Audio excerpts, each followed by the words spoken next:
Olá pessoal, estamos trazendo aqui a série Gente como a Gente. Aqui serão bate-papos com pessoas incríveis, trazendo suas histórias de vida, compartilhando conhecimento e os seus insights com você, gente como a gente. Sem mais delongas, roda a vinheta e vamos conhecer o nosso primeiro entrevistado.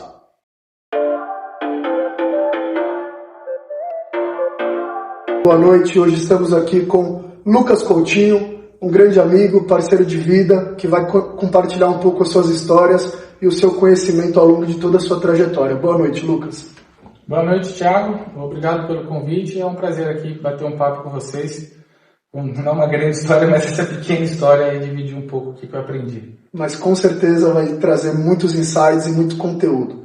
Então fica com a gente. Luquinha, se apresente para o pessoal poder te conhecer. Bem, meu nome é Lucas Coutinho, sou natural de Campo Belo, formado em engenharia civil, que decidi trabalhar no mercado financeiro. Comecei na área de banco de investimentos, fusões e aquisições, passei por um programa de trainee de 3 anos no Itaú Unibanco e em 2014 tive a oportunidade de morar em Bahamas por 3 anos, depois Miami, trabalhando no Santander Internacional, fazendo o que eu faço hoje, que é ajudar brasileiros a ter conta no exterior.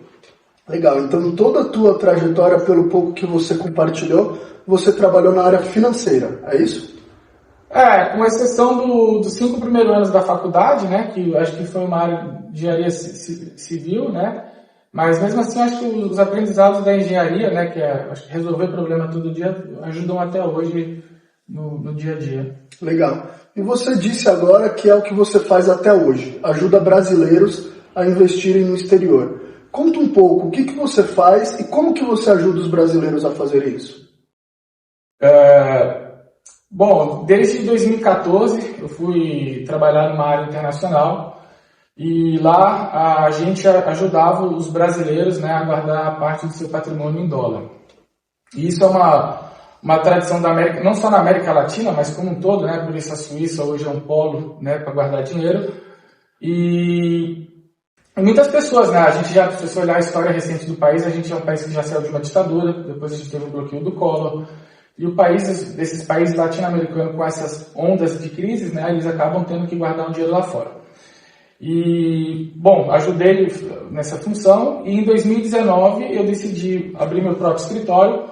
Existia um nicho de clientes que eles tinham uma maior dificuldade, porque não tinham o volume suficiente que os grandes bancos desejam às vezes, né?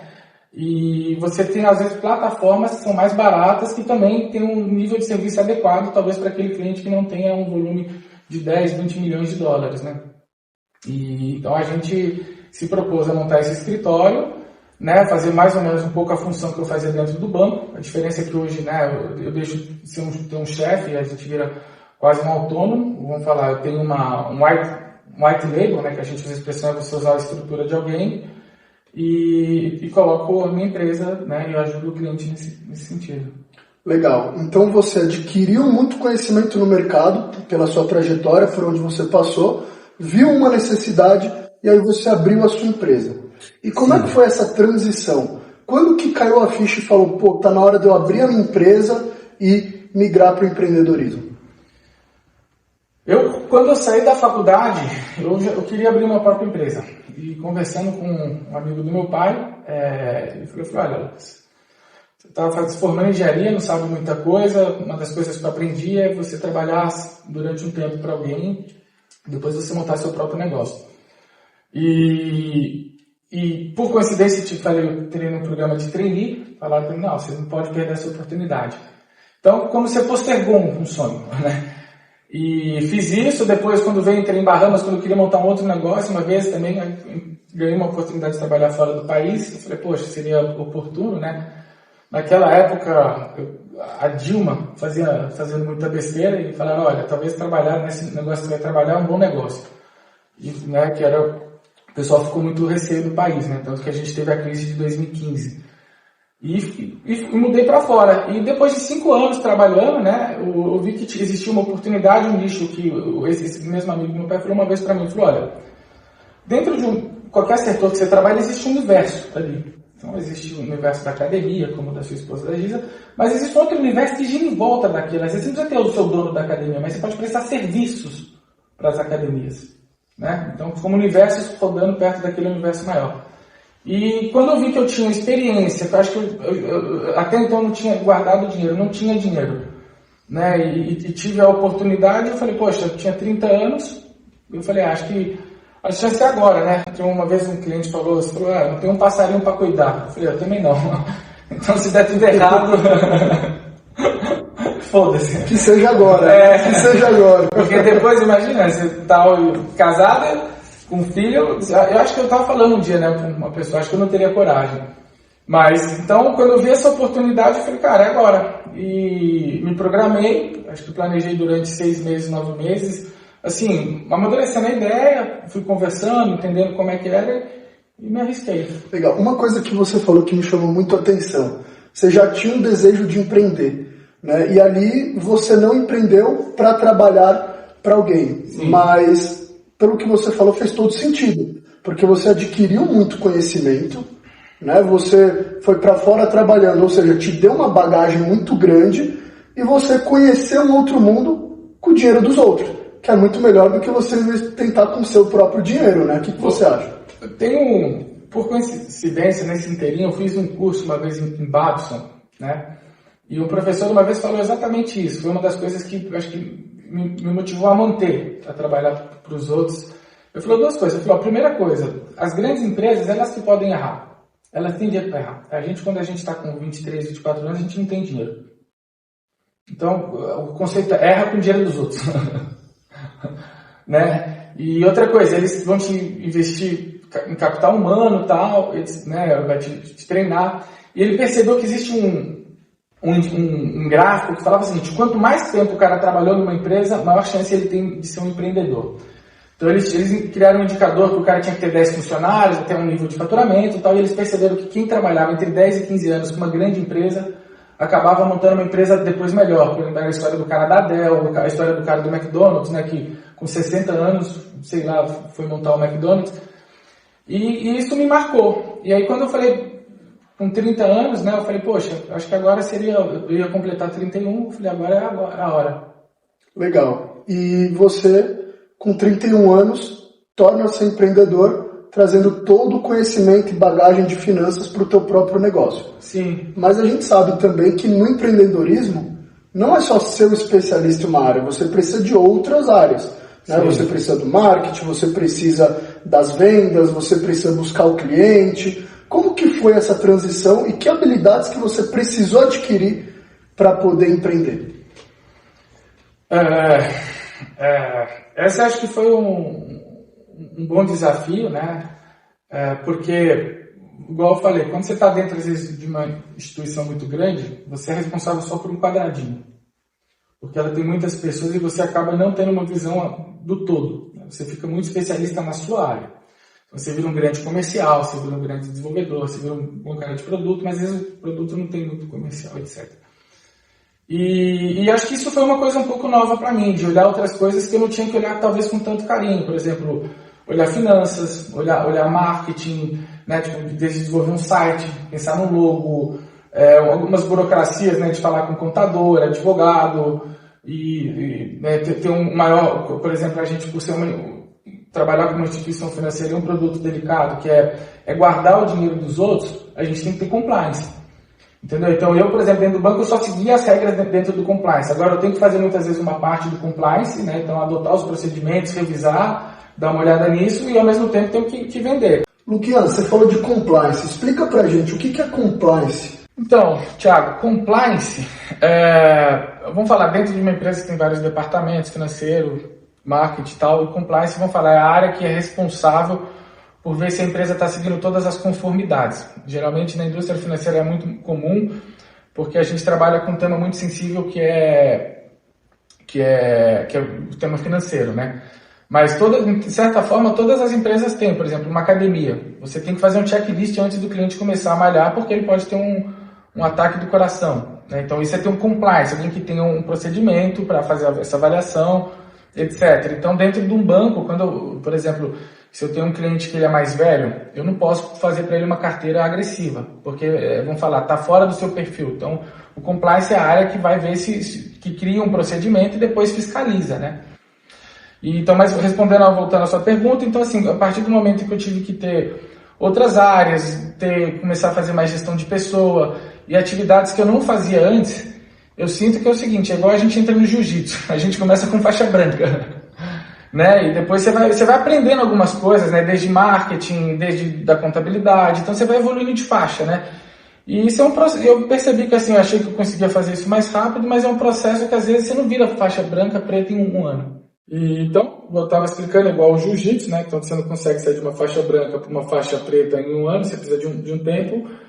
E acho que algumas coisas dessa ainda, uma coisa você vai para faixa azul, outra coisa você ainda está um branca, mas outra coisa você já está na roxa, e assim vai. Legal, que bom que você trouxe isso, né? Porque existe um processo, não é da noite para o dia. Hoje está muito fácil as pessoas venderem sucesso, vender riqueza da noite para o dia. E ter um processo, né?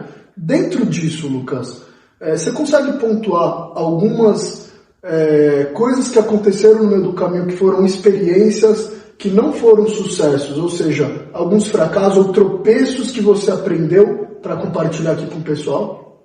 Nossa, tem um monte. O que mais tem é erro. Se conseguir trazer uns pra gente, acho que vai ser bem bacana. A gente pode ficar a noite inteira aqui, vai dar tempo.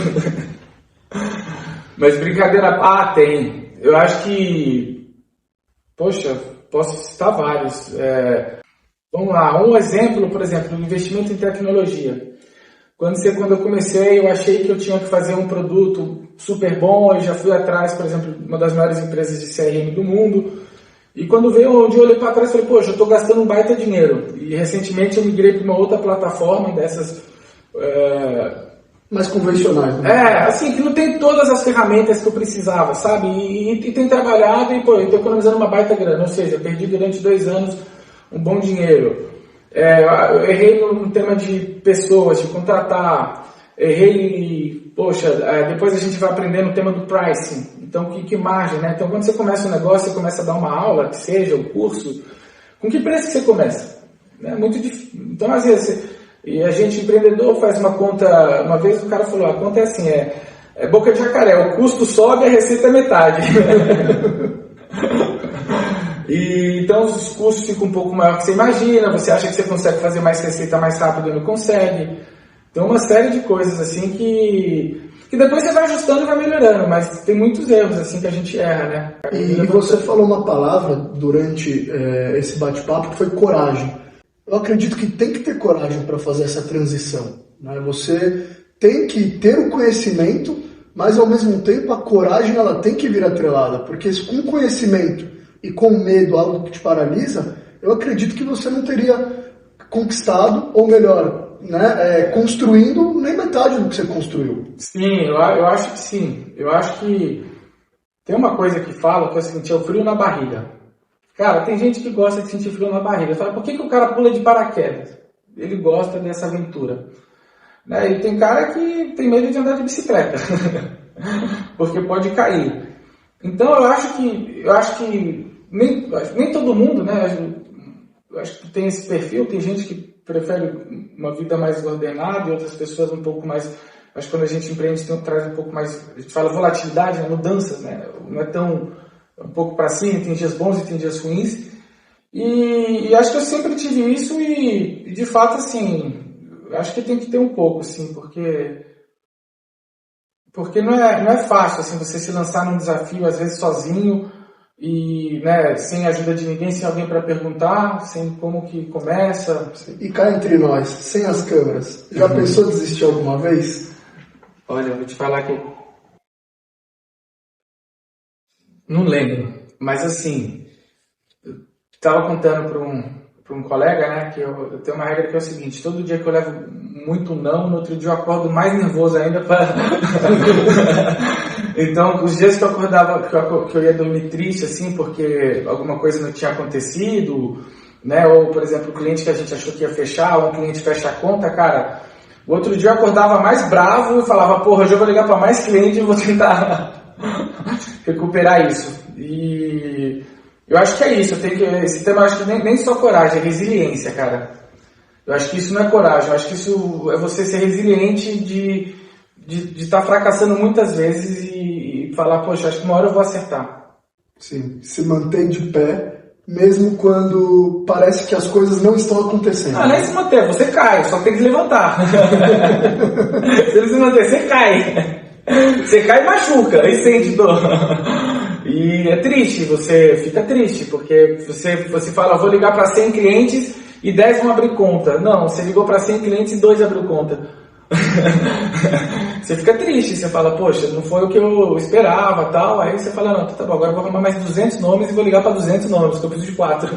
Legal, legal. Você falou, né, sobre ficar nervoso, já ter pensado, né, e tudo mais, né, que não é legal. Mas eu tenho certeza também que nessa tua trajetória teve alguns pontos legais, os pontos altos, como a gente pode se dizer, né? Você tem também pontos para compartilhar com a gente nesse aspecto? Tenho, muitos também. Eu acho que o primeiro demorou um pouco, mas depois de 2 anos e meio, você conquistar um pouco a liberdade financeira de novo, sabe? E saber que você não depende mais de um chefe, ou acho que você sente tudo sobre em si, né? Eu acho que isso foi uma das coisas que eu olho para trás que eu mais gosto, né? De saber que eu ganhei minha liberdade. E de estar construindo um bom produto, quando um cliente elogia, né? Elogia nosso trabalho, que a gente fala assim, poxa, obrigado, quando você resolve um problema de um cliente, quando a carteira do cliente você faz uma boa recomendação de ações e você vê que o cliente ganhou dinheiro, fala, pô, afinal ele entrou aqui para isso, né? Ou que no caso, às vezes, assim, você perdeu menos dinheiro que o mercado, né? Então, isso são coisas que trazem felicidades, né? Que faz a gente continuar. Legal, legal, bacana. É que você falando, né, de muitos pontos ruins, com certeza tem pontos bons também. Eu acho que o caminho do empreendedorismo, ele traz um crescimento pessoal e, claro, profissional também para a vida. Né? Vale o topo da montanha, vale. Você está subindo a montanha, mas espera que você passa no vale, tipo, é o tempo da tristeza, e depois você está lá de novo no topo da montanha, vendo aquela vista maravilhosa e está desfrutando, fala, pô, agora aqueles 5 minutos, mas depois tem que descer de novo, subir. Tem um livro muito bacana, que é Picos e Vales. É um livro bem pequenininho, do mesmo autor do Quem Mexeu no Meu Queijo. E ele fala muito isso, dos picos, vales e platôs. Porque tem época na tua vida que parece que tá parado, né? Você não tá nem descendo e nem subindo. E é um platô. E esse platô, muitas vezes, é fundamental também pra gente parar, analisar, identificar o que a gente passou, como que a gente vai melhorar. É muito legal esse livro também. Um livro aí pra vocês, Picos e Vales, um livro fininho, menos de 100 páginas. Bem legal você. Quando eu era pequeno eu li, uma professora fez eu ler Quem Mexeu no Meu Queijo, eu lembro até hoje. Né? Quem Mexeu no Meu Queijo, era aceitar as mudanças, escola, né? Aceitar as mudanças, né, da vida, você não ficar parado ali, não é isso? Não sei também. Exatamente, é isso mesmo, que eram 4 personagens, né, os ratinhos e os... Um ficou, o outro foi, e é interessante, mas... Bom, Lucas, você falou muito aí do empreendedorismo, né? Falou dos desafios, falou também de conquistas que você atingiu e você falou de cuidar de uma empresa e vários setores novos, né? Como que você conseguiu fazer essa transição e ainda conciliar o teu dia a dia, a tua rotina, ou isso sobrecarregou muito mais do que quando você estava no mercado tradicional? Como que você conseguiu trazer esse equilíbrio para a sua vida? Isso foi uma coisa que, assim, eu acho que ainda não consegui. Mas está tentando. Mas, assim, eu vejo que eu acho que a gente passa por fases também. Então, eu percebi que ao longo do tempo que é importante estar sempre fazendo exercício, que me ajuda a desestressar do trabalho, né, de suar um pouco e manter minha cabeça melhor. Mas como eu já tive que passar por períodos que eu tive que fazer menos exercício porque estava com demanda de trabalho, ou estava, por exemplo, viajando, visitando cliente, então a gente acaba deixando isso um pouco de lado, sabe? Mas assim, ao longo do tempo, eu acho que até esse ano eu tive uma experiência quanto a isso, né, de estar trabalhando, estudando muito e um dia me senti com a cabeça muito sob pressão, assim, sabe? E me coloquei que ia fazer 1 hora de exercício todo dia e ajudou muito, foi uma das melhores coisas, depois eu consegui voltar melhor.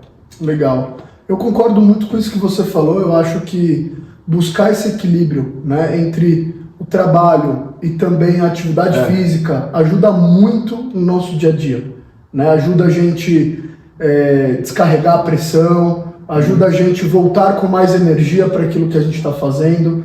Eu acho que o que você falou foi muito interessante. Você como é que você faz, por exemplo, para... Olha, eu vou mais ou menos na mesma linha que você, né? Que você mencionou. Eu gosto muito de me exercitar, né? Seja uma caminhada, uma corrida ao ar livre ou até mesmo ir para academia, mas eu preciso estar em movimento. Quando eu fico 3, 4 dias longe de uma atividade física, eu já começo a ficar mais cansado. É incrível isso, né? Parece que é ao contrário. Pô, eu tô treinando, eu tô ficando mais cansado. Só que não. Quando eu paro de treinar, a sobrecarga vem. E aí eu acabo ficando mais cansado, mais exausto, com pensamentos que não são tão bacanas, né? Aquelas dúvidas de, pô, vou, não vou, tal. Então, pra mim também faz muito bem, cara. Que bom, é fundamental. Bom, Luquinhas, te conheço de longas datas, né? Sempre falei, tanto para Giza quanto para várias pessoas, que você é uma das pessoas mais inteligentes que eu conheço. E de verdade, estar com você numa roda, às vezes eu me sinto burro, mas me faz buscar cada vez mais conhecimento, me faz buscar cada vez mais sair da minha zona de conforto, né? Obrigado. Entrando já... Não sei se isso é verdade, mas obrigado. Não, é algo que eu enxergo, né? Entrando um pouco para essa área, né? O que você costuma estudar? Qual é hoje o conteúdo que você gosta, o conteúdo que você precisa para manter o teu trabalho crescendo e, ao mesmo tempo, até mesmo a tua vida pessoal evoluindo também? Eu acho assim, né? A gente é uma empresa de investimento no exterior. E eu acho que o assunto de investimento ele é infinito, talvez, tá? Mas o que a gente buscou fazer quando eu comecei o negócio é tirar as certificações, porque igual uma empresa tem o ISO 9000, tal. Então a primeira coisa que eu fui fazer atrás foi tirar o CFP, depois eu fui atrás do CFA, né? Ainda continuo indo. Então, porque é como se fosse assim, pô, se você passar naquele teste significa que você já tem aqueles conceitos. E foi um trabalho que a gente continua fazendo, então a gente também equilibra. Eu falo que eu divido meu dia em 3 coisas, né? Trabalho da empresa, tem que fazer essa parte, um tempo para isso, e um tempo para mim, que é um tempo que eu vou fazer exercício, para encontrar os amigos, para tomar uma cerveja, né? Para o que for que seja do meu lazer, né? Jogar um tênis. Sim. E eu acho que é isso. Então, assim, do tema de estudos, assim como que eu aprimoro, eu acho que todo mundo dentro da sua área vai ter cursos, terão graduações, e eu acho que é importante a gente estar em constante com, né, a prática e a escola. Eu acho que os dois têm que, né, eu não acredito que seja só uma coisa, muita escola só também, talvez muita teoria, não acredito, mas também acredito que muita prática também, sem teoria também. Eu acho que legal. Hoje tem que ter esse equilíbrio também dentro Hoje está muito latente no mercado as pessoas falando de obesidade mental. São aquelas pessoas que buscam conhecimento, mas elas ao mesmo tempo também não conseguem dar vazão a esse conhecimento, trazendo para a prática. O que adianta você se encher de conhecimento e ao mesmo tempo não validar aquilo, né? Vamos pensar. A gente lê um livro. O livro tem uma ideia. Se o cara lê 10 livros por semana, como é que ele pratica 10 ideias? Se ele fizer isso 5 semanas, ele leu 50 livros. Como é que você pratica 50 ideias em um mês? Pessoal, dica importantíssima. Você que tem meta de ler um livro por semana, 52 livros por ano, coisa assim, cara, leia poucos, mas coloque em prática.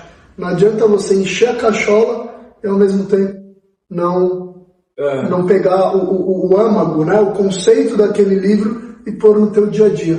Você só está lendo para encher seu ego. Desculpa a verdade. Não, eu tive uma experiência quando eu fui fazer uma das provas, né? E eu tentei, o material é para 6 meses, 4 meses. Eu tentei fazer ele em 3 meses. Não dá, cara. Porque eu aprendi, depois que você lê 5 horas, seu cérebro ele não absorve mais.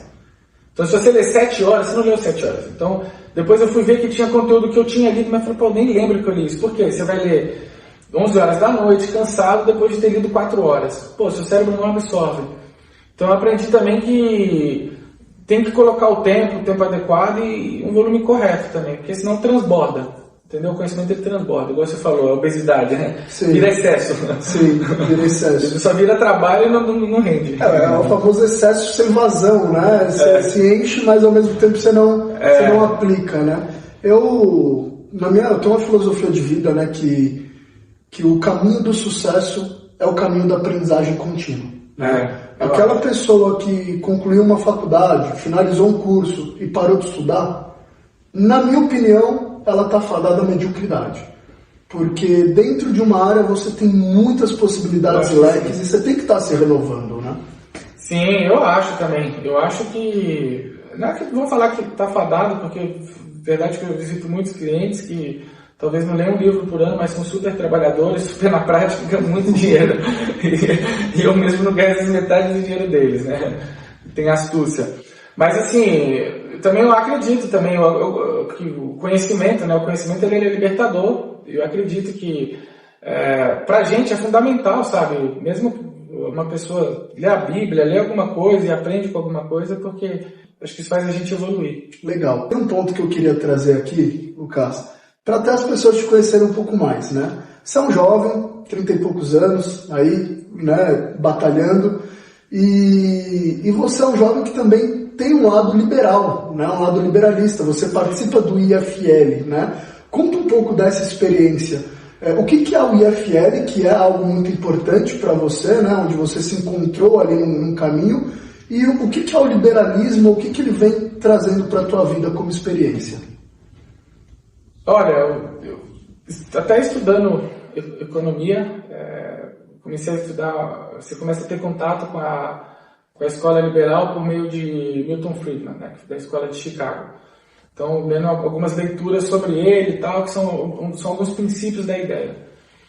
E depois fui me interessando sobre o assunto e acabei entrando no IFL, que é um grupo que chama Instituto de Formação de Líderes, e querem formar líderes para ajudar o país com viés liberais, que a gente acredita que são os valores que fazem as grandes nações desenvolverem, levar prosperidade, levar, sabe, a distribuição de riqueza, muito do contrário que se diz, e a gente acredita que esse é o caminho da prosperidade do ser humano, assim, né?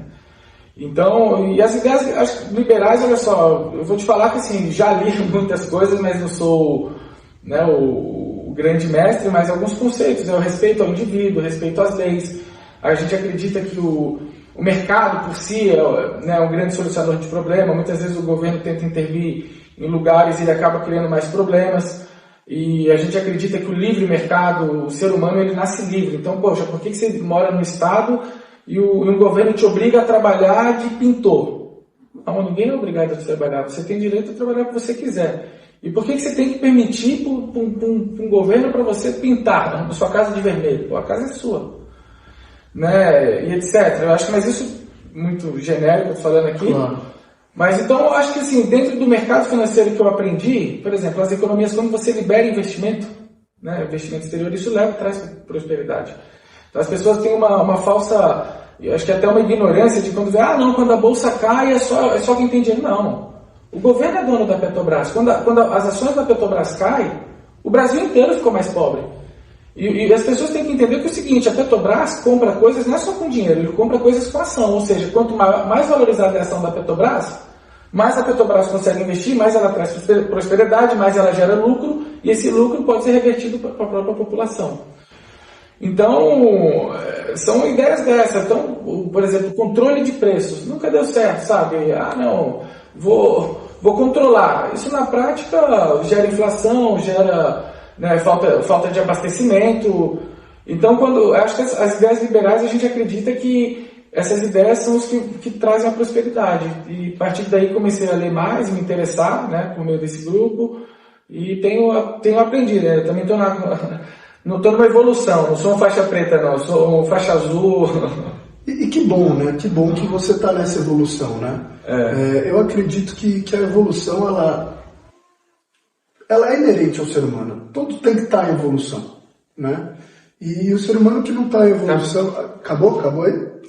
Caminha pro fim. É isso que eu tô fazendo, mano. Eu tava encaminhando já fazer a pergunta para ele falar alguns exemplos finais aqui, né? E eu acredito muito nessa questão da evolução, né? Que quem não está evoluindo, naturalmente está regredindo, né? Seja um indivíduo, seja um estado, seja um país, não importa o tamanho da instituição. Eu acho que a evolução, ela tem que estar a todo momento presente no nosso dia a dia. Eu acho que sem dúvida, acho que essa vai ser uma das propostas desse bate-papo, né? Com certeza.